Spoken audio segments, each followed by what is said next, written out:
भारत का केरल राज्य जो आज शिक्षा के मामले में बहुत ही उच्चतम पोजीशन पर है, एक जमाने में 19वीं शताब्दी में केरल के त्रावणकोर में एक बहुत ही बेहुदा सा टैक्स लिया जाता था, कर लिया जाता था, जिसका नाम था मूलाकरम। मूलाकरम स्त्रियों से लिया जाता था। यह था स्तन कर। आपने सही सुना, स्तन कर अर्थात ब्रेस्ट टैक्स। देखिए, मूलाकरम क्या था? मूलाकरम उन स्त्रियों से, नीची जाति की स्त्रियों से लिया जाता था जो अपने स्तनों को ढकना चाहती थी। जी हाँ, आपने बिल्कुल सही सुना। केरल राज्य में निम्न जाति की स्त्रियों को अपने ऊपर के हिस्से को खुला रखना पड़ता था, पर अगर कोई स्त्री अपने हिस्से को ढकना चाहती थी, ऊपरी हिस्से को, अपने स्तनों को ढकना चाहती थी, तो उसे कर देना पड़ता था, जिसका नाम था मूलाकर। तो इस कर को सभी स्त्रियां देती थी और ये कर उनके ब्रेस्ट के आकार के हिसाब से दिया जाता था। ये भी बहुत ही ज़्यादा बेहुदा बात है कि जिस स्त्री के स्तन जितने बड़े होते थे उससे उतना ज़्यादा कर देना पड़ता था। पर इसमें ही एक बहुत ही रोचक परिवर्तन लाया नांगेली नामक महिला ने। नांगेली एचवा जाति की एक महिला थी जिसने सामंतवादी समाज पर, जो पुरुषवादी समाज था, उस पर एक जोरदार तमाचा मारने की ठानी। उसका साथ उसके पति ने भी दिया। नांगेली ने अपने ऊपरी हिस्से को, अपने स्तनों को ढकने का दृढ़ संकल्प किया। इसके बाद यह बात जो धीरे धीरे पहुंची राजा के पास, राजा के अफसर आए और नांगेली और उसके पति से उन्होंने टैक्स की बात की। तब नांगेली के पति ने भी नांगेली का साथ दिया। जो कानून था, कानून के मुताबिक नांगेली का स्तन नापा गया और उसके हिसाब से उसकी मूलाकरम की राशि तय की गई। नांगेली और उसके पति बहुत ही निम्न जाति के और पैसों से बहुत ही ज़्यादा असमर्थ थे, वो टैक्स देने में असमर्थ थे। तो नांगेली ने ठानी कि वो अपने स्तनों को काट देगी। जी हाँ, आपने बहुत सही सुना, उसने ये ठानी कि वो अपने स्तनों को काट देगी। जब अधिकारी उसके घर आए तो वह पहले उस अधिकारियों ने उसके स्तनों की नाप की, उसके बाद वह अंदर गए।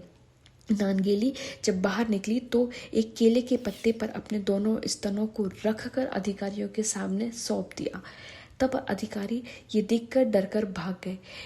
इस तरीके से उसकी ज़्यादा खून बहने से नांगेली की मृत्यु हो गई। पर उसने जो कर दिखाया वो किसी ने नहीं कर दिखाया। सामंतवादी समाज के खिलाफ वह खड़ी हुई और उसने अपने आत्मसम्मान के लिए अपनी जान दे दी। नांगेली का ये जो बलिदान था बाकी महिलाओं के लिए काफ़ी मददगार साबित हुआ। उसके बाद 1859 को राजा के एक आदेश के जरिए ऊपरी वस्त्र न पहनने के कानून को बदल दिया गया। इस तरह से नांगेली के बलिदान से महिलाओं को अपना हक छीनकर हासिल किया। अजीब सा लग रहा है, पर केरल जैसे प्रगतिशील माने जाने वाले राज्य में महिलाओं को अंगवस्त्र या ब्लाउज पहनने का हक पाने के लिए 50 साल से ज़्यादा का सघन संघर्ष करना पड़ा। नांगेली और उसके पति ने जहाँ अपने प्राण त्याग दिए। आपको मैं बता दूं कि उसके जो पति थे उसने भी नांगेली की याद में उसी की चिता में कूदकर अपने प्राण त्याग दिए थे। नांगेली का पति पहला ऐसा पुरुष था जो अपनी पत्नी के साथ सती हुआ। आपने अधिकतर महिलाओं के सती होने की कथा सुनी होगी, पर यह एक बहुत ही विचित्र बात है कि यहाँ पर महिला के साथ उसका पति सती हुआ। तो ये दोनों ने ही एक अजीबोगरीब कर से मुक्ति पाने के लिए अपने प्राण त्याग दिए।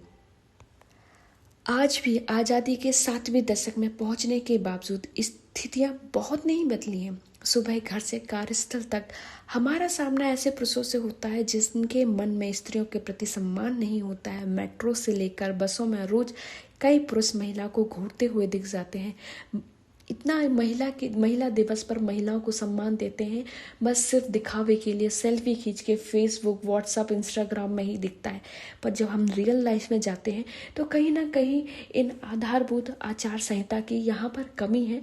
तो कहीं ना कहीं हमें अपने अंदर इस महिलाओं के सम्मान को पैदा करना है और समाज में भी कहीं ना कहीं इस चीज़ को बढ़ावा देना है कि महिलाओं को शिक्षा दी जाए तथा महिलाओं को सम्मान दिया जाए। तो इस वीडियो में इतना ही। अगर आपको ये वीडियो अच्छा लगता है तो मिलता है नेक्स्ट वीडियो में। Till then, thank you and thanks for watching.